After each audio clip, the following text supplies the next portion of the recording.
Assalamualaikum warahmatullahi wabarakatuh. Dan inilah orang yang salat tapi malah masuk neraka. Dan simaklah 5 golongan berikut ini. Salat bagi umat Islam merupakan tiang agama yang jika tak dilakukan akan mendapatkan dosa besar.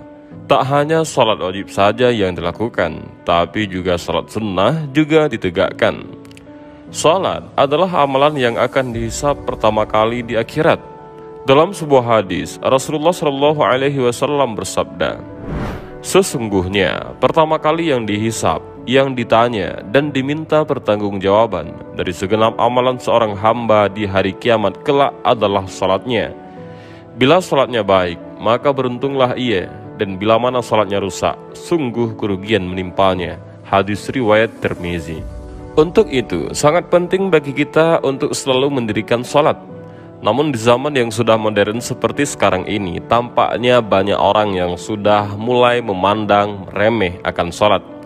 Bahkan hanya karena suatu alasan yang sepele saja, seseorang dapat dengan mudah meninggalkan sholat. Saat ini juga banyak orang yang menganggap bahwa sholat itu hanya sebagai rutinitas ibadah semata.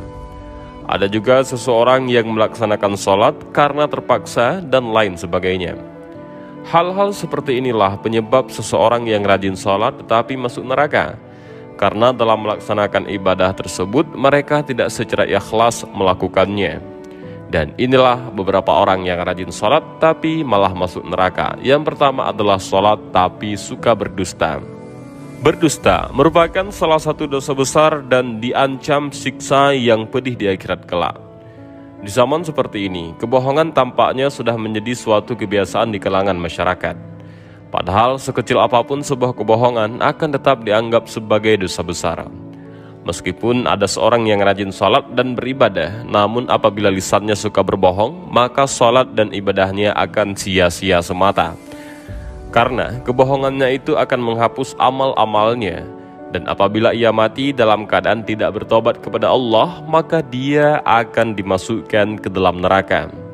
Allah Subhanahu wa taala berfirman, "Innama yaftaril kadzibal ladzina la yu'minuna biayatillah, wa ulaika humul kadzibun."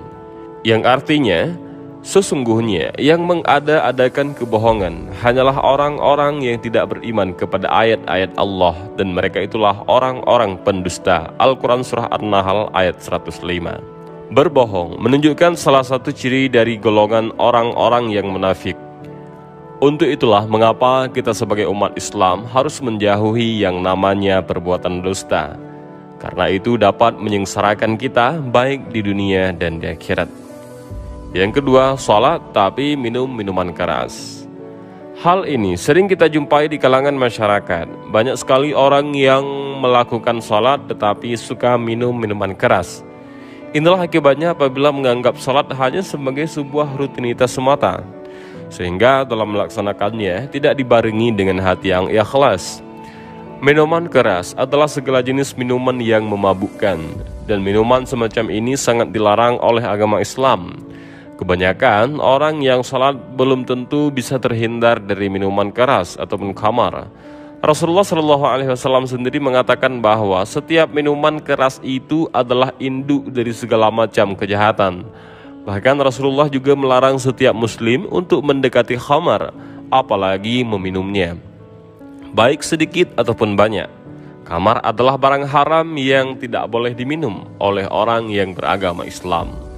Rasulullah juga melaknat orang-orang yang berhubungan dengan minuman keras ataupun khamar. Untuk itu, sebagai umat Islam wajib hukumnya untuk menghindari khamar dan menjauhinya. Dan segeralah bertobat apabila pernah meminumnya. Karena meskipun sholatnya rajin, tapi apabila suka minum minuman khamar, maka neraka akan menjadi tempat kembalinya. Rasulullah SAW bersabda, "Barang siapa minum khamar, pasti Allah memberi minum kepadanya dari air panas neraka jahanam." Hadis riwayat Al-Bazzar. Yang ketiga, sholat tapi percaya dukun. Orang sholat tetapi ia percaya dengan dukun atau tukang ramal adalah salah satu orang yang dapat dikatakan sholat tapi ia masuk neraka. Seperti kita ketahui, dukun adalah orang yang mengaku bahwa dirinya mengetahui perkara-perkara gaib dan tersembunyi. Dalam hadis riwayat Imam Muslim, orang yang percaya kepada dukun, maka salatnya tidak akan diterima selama 40 hari. Selain itu, percaya dengan dukun adalah termasuk dalam kategori dosa besar.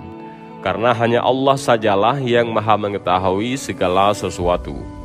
Percaya kepada dukun juga dapat dikategorikan sebagai perbuatan musyrik. Karena dukun itu adalah orang yang bersekutu dengan bangsa jin. Dan jika kita mempercayainya, maka kita akan terkena dosa syirik. Untuk itu apabila ada orang yang sholat tetapi mempercayai dukun, benda pusaka dan sejenisnya, maka ia akan terancam dosa yang sangat besar. Rasulullah Shallallahu Alaihi Wasallam bersabda, barang siapa yang mendatangi tukang ramal atau dukun, kemudian ia membenarkan apa yang dikatakannya itu, maka sesungguhnya ia telah ingkar terhadap apa yang telah diturunkan kepada Nabi Muhammad Shallallahu Alaihi Wasallam. Hadis riwayat Abu Daud, Tirmidzi dan Ibnu Majah. Yang keempat, salat tapi suka bergunjing keburukan orang lain.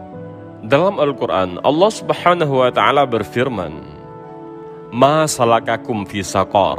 Qalu lam naku minal musallin, wa lam nakunu nut'imul miskin, wa kunna nakhudu ma'al khaidin, wa kunna nukadzibu biyaumiddin." Yang artinya, apakah yang memasukkan kamu ke dalam sakar ataupun neraka? Mereka menjawab, kami dahulu tidak termasuk orang-orang yang mengerjakan salat, dan kami tidak pula memberi makan orang miskin, dan adalah kami membicarakan yang batil bersama dengan orang yang membicarakannya, dan adalah kami mendustakan hari pembalasan hingga datang kepada kami kematian. Maka tidak berguna lagi bagi mereka syafaat dari orang-orang yang memberikan syafaat. Al-Quran Surah Al-Muhtadir ayat 42-48. Dalam ayat itu, salah satu penyebab orang masuk neraka adalah karena suka membicarakan keburukan orang lain. Orang yang mendirikan sholat tetapi suka membicarakan kejelekan orang lain, maka ia akan ditempatkan di dalam neraka sakar. Allah Subhanahu wa Ta'ala melarang kita untuk membicarakan aib orang lain.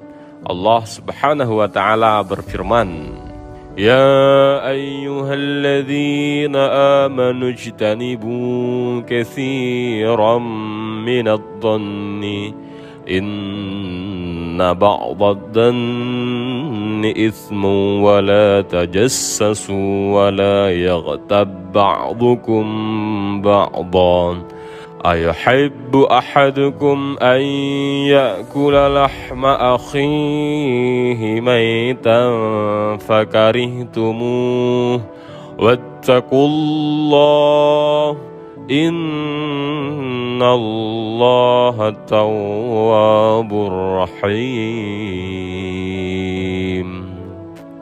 Yang artinya, hai orang-orang yang beriman, jauhilah kebanyakan purbasangka ataupun kecurigaan, karena sebahagian dari purbasangka itu dosa, dan janganlah mencari-cari keburukan orang, dan janganlah mengunjingkan satu sama lain.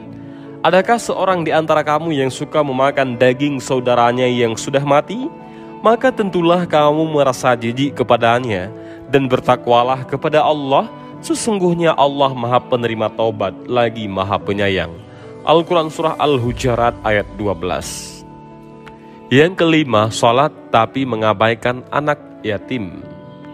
Orang-orang salat tetapi mengabaikan anak yatim adalah termasuk dalam golongan orang-orang yang mendustakan agama. Hal ini sudah jelas diterangkan dalam Al-Quran Surah Al-Ma'un. Maka orang yang salat tetapi tidak mau menolong orang miskin, mengabaikan anak yatim dan enggan menolong sesama adalah termasuk dalam orang-orang yang celaka. Sehingga sekalipun ia ahli ibadah, maka ia juga dapat masuk ke dalam neraka karena ia menyia-nyiakan anak yatim. Dan inilah 5 orang yang rajin salat tetapi masuk ke dalam neraka. Semoga kita dijauhkan dari kelima hal yang merusak amalan ibadah salat kita. Dan mudah-mudahan video ini bermanfaat bagi kita semua. Amin ya rabbal alamin. Wallahu a'lam bishawab. Assalamualaikum warahmatullahi wabarakatuh.